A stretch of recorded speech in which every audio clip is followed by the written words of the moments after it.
오늘 우리에게 주신 하나님 말씀은 창세기 33장 1절에서 20절까지 말씀입니다. 창세기 33장 1절에서 20절까지 말씀입니다. 구약성경 50페이지입니다. 창세기 33장 1절에서 20절까지 우리 다 같이 한 목소리로 읽도록 하겠습니다. 야곱이 눈을 들어 보니 에서가 400명의 장정을 거느리고 오고 있는지라 그의 자식들을 나누어 레아와 라헬과 두 여종에게 맡기고 여종들과 그들의 자식들은 앞에 두고 레아와 그의 자식들은 다음에 두고 라헬과 요셉은 뒤에 두고 자기는 그들 앞에서 나아가되 몸을 7번 땅에 굽히며 그의 형 에서에게 가까이 가니 에서가 달려와서 그를 맞이하여 안고 목을 어루맞추어 그와 입맞추고 서로 우니라. 에서가 눈을 들어 여인들과 자식들을 보고 묻되 너와 함께한 이들은 누구냐? 야곱이 이르되 하나님이 주의 종에게 은혜로 주신 자식들이니이다. 그때 여종들이 그의 자식들과 더불어 나와 절하고 레아도 그의 자식들과 더불어 나와 절하고 그 후에 요셉이 라헬과 더불어 나와 절하니 에서가 또 이르되 내가 만난 바 이 모든 때는 무슨 까닭이냐? 야곱이 이르되 내 주께 은혜를 입으려 함이니이다. 에서가 이르되 내 동생아 내게 있는 것이 족하니 내 소유는 내게 두라. 야곱이 이르되 그렇지 아니하니이다. 내가 형님의 눈앞에서 은혜를 입어 싸우면 청하건대 내 손에서 이 예물을 받으소서. 내가 형님의 얼굴을 배운즉 하나님의 얼굴을 본 것과 싸우며 형님도 나를 기뻐하심이니이다. 하나님이 내게 은혜를 베푸셨고 내 소유도 족하오니 청하건대 내가 형님께 드리는 예물을 받으소서 하고 그에게 강권함에 받으니라. 에서가 이르되 우리가 떠나자. 내가 너와 동행하리라. 야곱이 그에게 이르되 내 주도 아시거니와 자식들은 연약하고 내게 있는 양떼와 소가 새끼를 데리고 있은즉 하루만 지나치게 몰면 모든 떼가 죽으리니 청하건대 내 주는 종보다 앞서 가소서. 나는 앞에 가는 가축과 자식들의 걸음대로 천천히 인도하여 세일로 가서 내 주께 나아가리이다. 에서가 이르되 내가 내 종 몇 사람을 내게 머물게 하리라. 야곱이 이르되 어찌하여 그리하니이까? 나로 내 주께 은혜를 얻게 하소서 하며 이날에 에서는 세일로 돌아가고 야곱은 숫곳에 이르러 자기를 위하여 집을 짓고 그의 가축을 위하여 우릿간을 지었으므로 그 땅 이름을 숫곳이라 부르더라. 야곱이 밧단 아람에서부터 평안히 가나안 땅 세겜 성읍에 이르러 그 성읍 앞에 장막을 치고 그가 장막을 친 밭을 세겜의 아버지 하몰의 아들들의 손에서 베크시타에 샀으며 거기에 제단을 쌓고 그 이름을 엘렐로에 이스라엘이라 불렀더라. 아멘.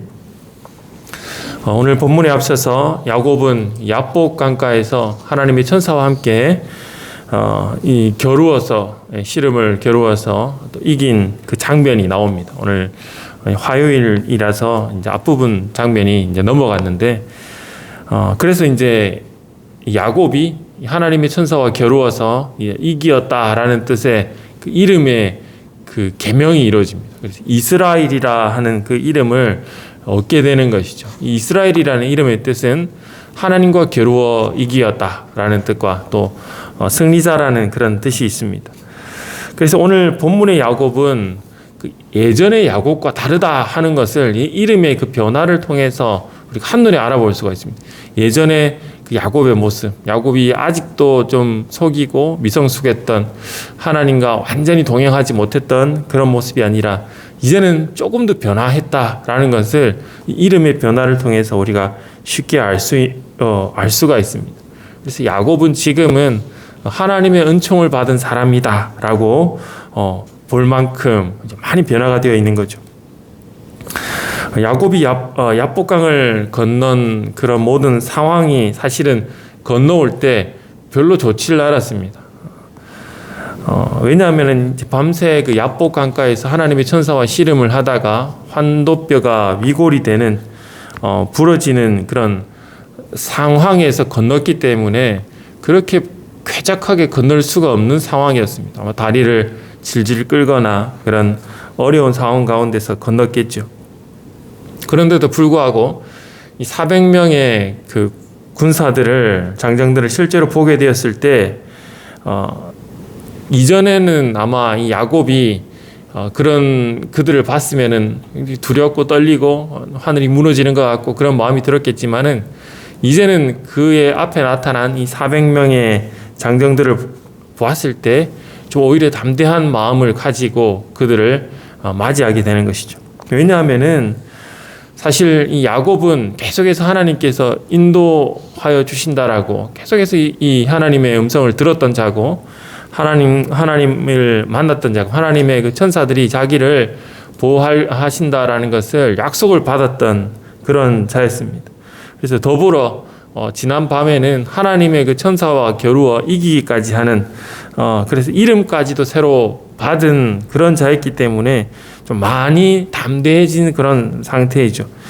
그래서 하나님의 그 약속의 땅이었던 그 여정 가운데서 나타났던 이 400명의 사실은 엄청난 군사들이 이 눈앞에는, 이 마음 앞에는 사실 그렇게 크게 문제가 되지를 않았습니다. 그런데 참 신기하게도 사람은 여전히 약한지 그런 상태임에서도 불구하고 자기 앞에 겪게 되는 이 일들에 대해서 이 방편을 마련을 하는데, 이 방편을 이렇게 눈으로 우리가 읽어보면 조금 웃음이 나오는 것 같은 그런 방편을 마련합니다.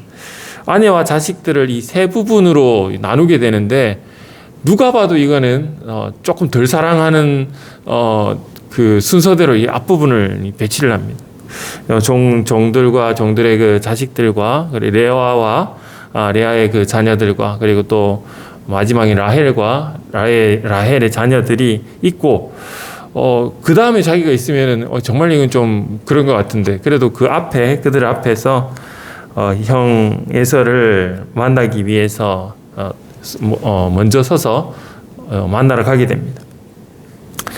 야곱이 이제 형 에서를 만나면서 7번 절을 하면서 앞으로 나갔다라는 그런 표현이 있는데, 7번 절을 한 것은 왜 그런가 하면, 지난날에 자기가 장자의 그 축복을 가로챈 것에 대한, 형의 그 분노를 사게 한 것에 대한 그 용서의 의미로 형에게 절을 하면서 나갔다라고 볼 수가 있습니다.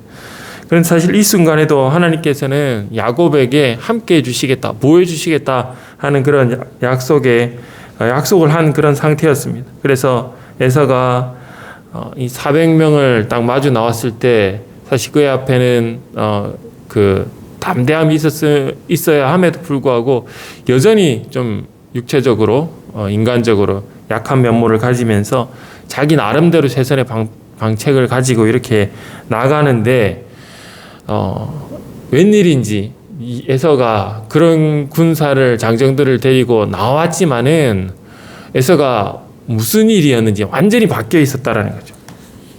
그래서 이 장면 자체가 우리 성경에 보면은 뭔가 계속된 장면이 나올 때는 이 계속되었다라는 그런 표현을 하는 단어들을 계속해서 연결합니다. 이걸 어떤 연결법이라 이렇게 말을 하는데, 여기에서 그렇게 사용된 단어 자체가 달려와서, 에서가 그 동생을 보자마자 달려와서 그를 맞이하고, 그리고 안고, 그리고 박바로 목을 어구 맞추고, 그리고 계속해서 그와 입 맞추고, 그리고 서로 우니라. 이 모든 장면이 한 번에 쫙 일어난 거죠. 우리 성경을 보면 여러 가지 다양한 일들이 일어나는 것을 일일이 하나하나 다 묘사를 할 수가 없습니다. 그래서 대략적인 그 묘사를 하기 마련인데, 이 부분은 한 번에 일어난 일입니다. 한 번에 동생을 보자마자 달려와서 그를 맞이하고 안고 목을 어루맞추고 그와 입 맞추고 우는 이 장면을 보면, 지금 얼마나 이 모든 둘이 가졌던 그런 모든 앙금들이 완전히 해결된 듯한 모습으로 우리가 이해할 수가 있지 않겠습니까? 그래서 이 장면만 보면 에서가 얼마나 동생을 사랑하는지 알 수가 있습니다. 그리고 마지막 말인 그 운이라라는 그런 말 빼고는 모든 그 행동의 주체가 에서가 이렇게 했다, 에서가 이렇게 했다. 야곱이 이렇게 달려나갔다라고 표현을 하는 것이 아니라, 물론 야곱도 마주하면서 나갔지만은 에서가 먼저 이 동생을 사랑하는 마음이 일어났다라는 거죠. 에서가 그동안 가졌던 그런 모든 미움과 그리고 동생을 죽이겠다는 그런 모든 그 마음들이 어떤 일인지 눈 녹듯이 사라지고 그가 동생을 볼 때 그런 마음이 생겨났다라는 거죠. 이것은 틀림없이 하나님의 은혜가 아니면은 불가능한 일이었습니다. 에서의 마음을 온전히 만져주셔서 야지만이 일어나는 일이었습니다. 그래서 야곱은 이 에서에게 이 화친의 증표로 이제 우리가 화해했다라는 증거로 수많은 예물들 보면 이제 막 가축들 이렇게를 선물을 하게 되는데, 야곱이 이런 말을 하죠. 형님의 얼굴을 보니까 하나님의 얼굴을 본 것 같습니다 라는 표현을 합니다. 우리가 그냥 이 성경을 읽다 보면은 아부가 조금 심한 거 아닌가 라는 생각을 할 수가 있는데, 이 말이 아부가 아닌 것이 실제로 야곱이 형을 봤을 때 하나님의 은혜를 느낄 수가 있었다라는 거죠. 이 형이 변한 모습, 형이 자기를 안아주고 자기를 용서하고 화해되는 모습을 통해서 하나님이 아니시면은 이런 일들이 일어날 수가 없는데, 하나님의 은혜의 빛을 이 형의 모습을 통해서, 형의 얼굴을 통해서 자기가 봤다라는 거죠. 하나님이 아니면은 이런 일이 일어날 수가 없다라는, 복수심에 불타올랐을 형의 그 마음이 완전히 변하고, 또 하나님의 은혜의 빛을 그의 얼굴에 완전히 비추면서 동생을 사랑하는 마음으로 나오게 되었다라는 것을 알게 된 것이죠. 그래서 과연 하나님이 하셨구나, 누가 봐도 하나님이 하셨구나 하는 것을 하는 그런 확신이 생겼다라는 겁니다.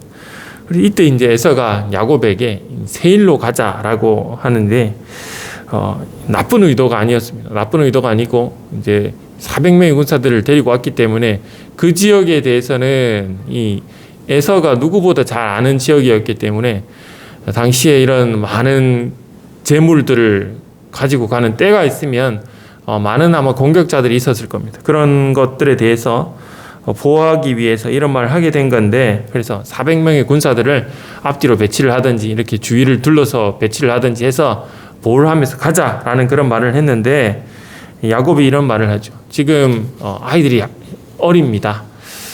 이 나이를 추정을 해보면 제일 마지가 한 르우벤이 13살 정도였고, 그 밑에 이제 동생들은 한 6살에서 13살 사이에 그런 어린 아이들이었습니다. 그런 어린 아이들이었기 때문에 이대로 계속 강행군하는 것은 사실 힘든 상황이었죠. 그래서 이제 그렇게 이야기를 하니까 에서가 그러면 내가 군사 몇 명을 둬서 동생의 모든 것들을 보호해 주겠다라는 말을 하는데, 그것까지도 이제 사용을 하게 됩니다. 그런데 이 야곱이 이 단계에서 또 한 가지 또 실수를 한다라고 볼 수가 있는데, 야곱이 이제 에서와 헤어지고 난 이후에 그가 원래 이 고향을 떠나 나오면서 하나님 앞에 약속을 받았던 그 약속의 땅으로 베델로, 우리 하나님께서 인도하신 그 땅으로 계속해서 가야 되는데, 이곳에서 이제 자신을 위해서, 가축을 위해서 기거하게 되는 거죠. 이 정착을 하게 되는데, 그래서 이 숲곳에 가서 거하게 되었다. 거하게 되면서 잠깐의 에너지를 충전하고 회복을 하고 출발했어야 됨에도 불구하고 그렇지 않고 그곳에서 집을 지었다. 그리고 가축을 위하여서 우리간을 지었다 하고 정착하는 일이 일어납니다. 그래서 뒷부분, 오늘 본문의 뒷부분을 보면 이 딸 디나가 이 강간을 당하게 되는 그런 좀 가슴 아픈 일이 일어나게 됩니다. 그래서 그 시간을 보면 대략 한 10년 정도는 이곳에서 정착을 하고 있지 않았나. 사실 야곱이 숲곳에서 오랫동안 이 지체한 것은 그 하나님의 그 약속을 믿고 했던 그런 판단이 아니었습니다. 아마 자신의 그 필요에 의해서, 자신의 판단에 의해서 했던 그런 정착이었던 거죠. 그래서 17절에 보면 자기를 위하여 그리고 가축을 위하여라는 그런 말이 나옵니다. 하나님을 위하여라는 말은 나오질 않습니다. 그리고 그곳에서 돈을 주고 밭도 사고 완전히 정착을 하는 것이죠. 야곱이 가야 할 곳은 이 베델이었는데, 그가 그 베델로 가지 아니하고 그곳에서 정착을 했던 겁니다. 어떻게 보면 이 순간에 자기를 위해서 또 다시금 머리를 쓰고 움직이고 있었죠. 야곱은 이제 하나님의 길을 계속 가야 되는 그런 사람이었습니다. 그리고 하나님께서는 야곱이 그렇게 될 수 있도록 만드시는 분이십니다. 그래서 이제 뒷부분에 보면 하나님께서 어쩔 수 없이 그가 그곳에 정착하지 못하도록 엄청난 사건이 일어나도록 하고 또 하나님의 그 일을 계속해서 진행을 하시죠. 오늘 우리는 이 보면 하나님의 은총을 받은 이 야곱을 우리가 보고 있습니다. 하나님께서 은혜를 베풀어 주셔서 또 하나님께서 인도하여 주시고 또 보호하여 주신 이 야곱을 우리가 볼 수가 있죠. 그래서 우리는 이 하나님의 은총을 받고 은혜를 받고 하나님 인도하심을 받고 따라 나갈 때 우리가 하나님 앞에서 흔들리지 않고 끝까지 가는 것도 중요한 것을 그런 교훈을 우리가 배울 수가 있습니다. 그래서 내 삶의 가운데서 하나님을 계속해서 향하고 바라보고 끝까지 가는 것, 그렇게 되기를 하나님 앞에 소원하면서 내가 믿음의 그런 정체성을 가지고 있지 않는지, 혹은 내가 그냥 이 자리에 안주하고 있지 않는지를 한번 돌아보는 이 시간이 될 수 있기를 바라고, 내가 하나님께서 인도해 주시는 그 음성에 계속해서 예민하게 귀를 기울이고 따라갈 수 있는 그런 복된 하나님의 성도들이 될 수 있기를, 또 그런 삶을 살 수 있기를 주님의 이름으로 축원드립니다.